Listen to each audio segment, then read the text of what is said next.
اعوذ باللہ من الشیطان الرجیم بسم اللہ الرحمن الرحیم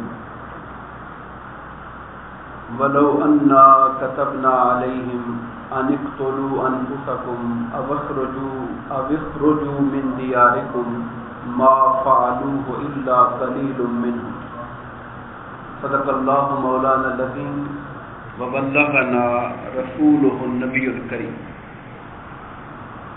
محترم و مکرم قابل احترام سامعین عزیز شان، اللہ تبارک و تعالی کے فضل و کرم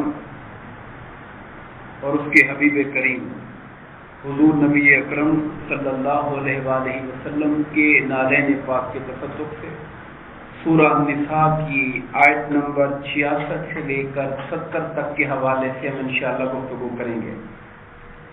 اللہ پاک نے فرمایا وَلَوْ أَنَّا كَتَبْنَا عَلَيْهِمْ أَنِ اقْتُلُوا أَنفُسَكُمْ، اگر ہم ان پر یہ فرض کر دیتے، کتبنا کا لفظ ہے جس کا لفظی معنی ہوتا ہے لکھ دیتے، اور یہاں پر اللہ کا فرمانا کہ اگر ہم یہ لکھ دیتے یعنی اپنا آرڈر جاری کر دیتے کہ اپنے آپ کو قتل کر دو، اگر ہم یہ حکم دے دیں اپنے بندوں کو کہ اپنی جان اپنے ہاتھوں سے لے لو، اب اخرجوا من دیارکم، یا ہم یہ اگر حکم دے دیتے کہ تم اپنے گھروں کو چھوڑ کر یہاں سے چلے جاؤ، ما فعلوه الا قلیل منهم، تو ان میں سے بہت سے تھوڑے لوگ اس حکم کی تعمیل کرتے، بہت کم لوگ اس حکم کو مانتے۔ اس آیت کریمہ کو جو پچھلی آیات ہے جن پہ ہم بات کر چکے ہیں اس کے پس منظر میں سمجھیے۔ منافقین کا طبقہ جو حضور نبی کریم علیہ السلام سے فیصلہ کروانے کی بجائے رشوت خور یہودی عالم کعب بن اشرف سے فیصلہ کرانا پسند کرتے تھے، اور آقا نامدار علیہ السلام کے حکم مبارک کو قبول کرنے سے ان کے دل انکاری تھے۔ اللہ پاک نے کل یہی فرمایا تھا کہ نہیں، آپ کے رب کی قسم وہ لوگ ہرگز مومن نہیں ہو سکتے جب تک کہ اپنے تمام اختلافی معاملات میں آپ کو اپنا حاکم نہ بنا لیں، اور پھر جو فیصلہ آپ ان کے بارے میں کر دیں اس پر اپنے دل میں ذرہ برابر تنگی بھی نہ لائیں، اور اپنا سر تسلیم خم کر دیں آپ کی بارگاہ میں۔ جب تک یہ رویہ نہ ہو تب تک ایمان نہیں آ سکتا ہے۔ تو فرمایا یہ منافقوں کو تو صرف چھوٹا سا فیصلہ درپیش تھا، کوئی دنیاوی کوئی زمین کا ٹکڑا ہوگا یا کوئی مال و متاع چند پیسوں کی بات ہوگی، اس چھوٹے سے مفاد کی خاطر بھی انہوں نے حضور کے فیصلے کو قبول نہیں کیا جو ان کے خلاف آ رہا تھا، یہودی سے فیصلہ کروانے پر اصرار کیا۔ اگر ہمارا حکم یہ آ جاتا کہ اپنی جان کو ختم کر دو، اگر ہم یہ والا حکم دے دیتے اور یہ فرما دیتے کہ اپنے گھروں کو چھوڑ کے نکل جاؤ، وہ جو چھوٹا مفاد نہیں چھوڑ رہا وہ اتنا بڑا کام کیسے کرتا؟ بہت کم لوگ بچتے جو ہمارے اس حکم کی تعمیل کرتے۔ وَلَوْ أَنَّهُمْ فَعَلُوا مَا يُوعَظُونَ بِهِ لَكَانَ خَيْرًا لَهُمْ، لیکن اللہ کا اگر حکم آ جائے کہ اپنی جان دے دو، یہ جہاد اپنی جان ہی کو تو دینے کا ایک موقع ہوتا ہے۔ اللہ کی طرف سے جب امر آ جاتا ہے اور حالات تقاضا کرتے ہیں کہ اللہ کے دین کی سربلندی کے لیے، مسلمانوں کے تحفظ کے لیے جہاد کرو، تو انسان اپنی جان کو ہتھیلی پہ رکھ کے جاتا ہے۔ مومن یہ سودا اپنے رب سے کر لیتا ہے۔ مگر منافقوں کے بارے میں کہا کہ وہ ان میں سے بہت کم لوگ ایسا کرتے۔ اگر وہ ایسا کر لیتے جس کی نصیحت ان کو کی گئی تھی، لَكَانَ خَيْرًا لَهُمْ، تو یہ ان کے لیے بہتر ہوتا۔ اگر اللہ کے حکم پر جان کا نذرانہ بھی دینا پڑتا، پیش کر دیتے، تو یہ سودا بھی گھاٹے کا سودا نہیں تھا، یہ بھی منافع کا سودا تھا۔ وَأَشَدُّ تَثْبِيتًا، اور ان کے ایمان کو زیادہ مضبوط کرنے والا ہوتا۔ اور اگر وہ ایسا کرتے، ہمارے حکم کی تعمیل میں جان و مال قربان کرنے کے لیے تیار ہوتے، وَإِذًا لَآتَيْنَاهُمْ مِن لَّدُنَّا أَجْرًا عَظِيمًا، پھر ہم اپنی بارگاہ سے انہیں اجر عظیم بھی عطا فرماتے۔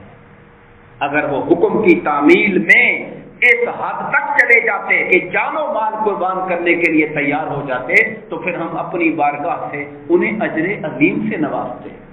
وَلَهَدَيْنَاهُمْ صِرَاطًا مُسْتَقِيمًا، اور اس جان و مال کی قربانی کے بدلے میں ہم انہیں صراط مستقیم کی ہدایت بھی عطا فرماتے ہیں۔ اہل علم نے ہدایت کے 3 درجے بیان کیے ہیں۔ سب سے پہلا درجہ ہدایت کا عرفان الغایہ، منزل کی پہچان کروانا، وہ منزل ہے چلے جاؤ، یہ ہدایت کا پہلا درجہ ہے۔ منزل کا اشارہ کر دینا کہ وہ فلاں منزل ہے، وہ رستہ جا رہا ہے چلے جاؤ۔ دوسرا ہے اراءۃ الطریق، صرف منزل کا پتہ نہ دینا، پورا روٹ سمجھانا، ایسے جاؤ گے فلاں جگہ یہ مشکل ہوگی، اس کو کراس کرنا، چلتے جانا، فلاں جگہ منزل آ جائے گی، یہ دوسرا درجہ ہے۔ اور تیسرا درجہ ہے ایصاء الی المطلوب، انگلی پکڑ کے منزل پہ جا کے چھوڑ کے آ جانا۔ جب اللہ ہدایت دیتا ہے تو پھر اللہ منزل پہ پہنچا دیتا ہے انسان کو۔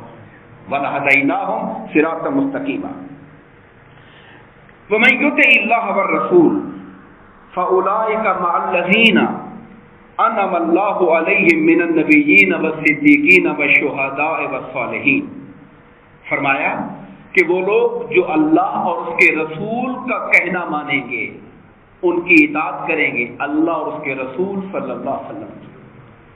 فَأُولَٰئِكَ مَعَ الَّذِينَ أَنْعَمَ اللَّهُ عَلَيْهِمْ، تو یہ وہ لوگ ہیں جو ان کے ساتھ ہوں گے جن پہ اللہ نے انعام فرمایا ہے۔ یہ آیت کریمہ بہت توجہ طلب ہے۔ اللہ کے انعام یافتہ بندوں کی سنگت جن کو ملے گی قیامت کے دن، ان کو ملے گی جو اللہ اور اس کے رسول کا فرما بردار ہوگا۔ ہم سورہ فاتحہ میں ہر روز دعا کرتے ہیں اہدنا الصراط المستقیم، اے اللہ ہمیں سیدھے راستے کی ہدایت دے۔ جواب آتا ہے صراط الذین انعمت علیہم، سیدھا راستہ تو ان لوگوں کا ہے جن پر انعام ہوا ہے۔ اب وہ کون لوگ ہیں جن پر انعام ہوا ہے، اس کا جواب یہ آیت کریمہ دے رہی ہے۔ اس کو تفسیر القرآن بالقرآن کہتے ہیں کہ قرآن کی ایک آیت کی تفسیر قرآن کی دوسری آیت کر رہی ہے۔ تو یہ جو فرمایا کہ انعام یافتہ بندوں کا راستہ صراط مستقیم ہو، انعام یافتہ کون ہے؟ فرمایا من النبیین، وہ اللہ کے نبی ہیں، وہ صدیقین ہیں، وہ شہداء ہیں، اور وہ صالحین و اولیاء ہیں۔ یہ جو 4 طبقے والے لوگ ہیں یہ انعام یافتہ لوگ ہیں، اور ان انعام یافتہ لوگوں کی سنگت اگر کسی کو چاہیے بروز حشر قیامت کے دن اور جنت میں، تو اس کے لیے فرمائے ان کو ملے گی سنگت جو اللہ اور اس کے رسول کی فرما برداری کرنے والا ہوگا۔ حضرت سعید بن جبیر رضی اللہ تعالیٰ عنہ بیان کرتے ہیں کہ انصار میں سے ایک شخص نبی کریم علیہ الصلوۃ والسلام کی خدمت میں غم زدہ حالت میں حاضر ہوا۔ آیا تو چہرے پر غم تھا، شدید قلب پر پریشانی کا شکار تھا۔ سرکار نے اس کا چہرہ دیکھا تو پوچھا کیا بات ہے، میں تمہیں غم زدہ دیکھ رہا ہوں، پریشان کیوں ہو؟ تو کہنے لگا یا رسول اللہ، میں اس چیز پہ غور کرتا پھر رہا ہوں۔ یہ ذرا اس کا غور سوچیے، غور کس پہ کر رہے ہیں؟ میرا غور اس پہ ہو رہا ہے کہ آج دنیا ہے، آپ ہمارے سامنے جلوہ گر ہیں، ہمارا دل آپ کی محبت میں تڑپتا ہے، آنکھیں دیدار کو بے چین ہوتی ہیں، تو ہم بھاگ کر مسجد میں آ جاتے ہیں، آپ کا دیدار کر لیتے ہیں، آپ کی زیارت کر لیتے ہیں۔ آقا جب دنیا سے پردہ کر جائیں گے اور چلے جائیں گے یہاں سے دنیا سے، آپ کے بلند و بالا درجات ہوں گے، ہم جنت میں گئے بھی صحیح تو پتہ نہیں آپ کی قربت نصیب ہو سکے یا نہ ہو سکے، آپ کا دیدار ہو سکے یا نہ ہو سکے۔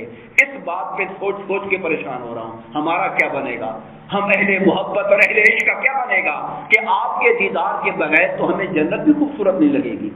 اس پہ اللہ پاک نے یہ آیتیں اتاری، حبیب اپنے اس غلام کو تسلی دے دو، پریشان نہ ہو کہ جو اللہ اور اس کے رسول کا فرما بردار ہوگا، کہنے ماننا والا ہوگا، زندگی سرکار کی سیرت کے مطابق گزارنے کی کوشش کرے گا، اس سے کہو غم نہ کرو، تمہیں قیامت کے دن سرکار کی سنگت نصیب ہو جائے گی اور حضور کا دیدار نصیب ہو جائے گا تمہیں۔ یہاں سنگت کا مطلب یہ بھی نہیں ہے کہ درجہ ایک ہو جائے گا، ایسا نہیں ہو سکتا۔ اگر درجہ ایک ہو جائے تو پھر افضل کا اور مقبول کا فرق کہاں سے رہے گا؟ زیادہ نمبر والے کا اور کم نمبر والا برابر کیسے ہو سکتا ہے؟ درجہ ایک نہیں ہوگا، مگر ہاں درجوں کا یہ جو فرق ہے یہ آقا کے دیدار اور سنگت میں مانے نہیں ہوگا۔ اپنی اپنی جگہ اپنے اپنے درجے کے اندر ہوں گے، مگر جب جیسے ہوتا ہے ہمارا گھر کہاں ہے، آپ کا گھر کہاں ہے، مگر مسجد میں اجتماع ہوتا ہے تو ہم سارے مل بیٹھتے ہیں، اسی طرح موقع بموقع سرکار دو عالم صلی اللہ علیہ وسلم جو جہاں کے درجے کا مالک ہے، اور جنت کے درجات بھی لامتناہی ہیں جن کا شمار نہیں ہے، اور نیچے درجے والا اوپر کے درجے والوں کو ایسے دیکھے گا جیسے زمین والے آسمان کے تاروں کو دیکھتے ہیں، مگر پھر بھی جو فرما بردار امتی ہوگا اسے اپنے حبیب کریم کی زیارت ضرور نصیب ہوا کرے گی، اور سرکار کی سنگت میں بیٹھا نصیب ہوا کرے گا اس کو۔ ذالک فرمایا وحسن اولئک رفیقا، اور یہ کتنے خوبصورت سنگی ہیں، ان سے بہتر اچھا ساتھی کون ہو سکتا ہے؟ کسی کو سرکار کی سنگت ملے، صدیقین کی سنگت ملے، شہداء، اور یہ ماہ محرم ہے، سید الشہداء امام عالی مقام امام حسین کی کچہری میں بیٹھنا نصیب ہو جائے، کہا ان سے اعلیٰ ساتھی کائنات کے اندر کوئی نہیں ہو سکتے۔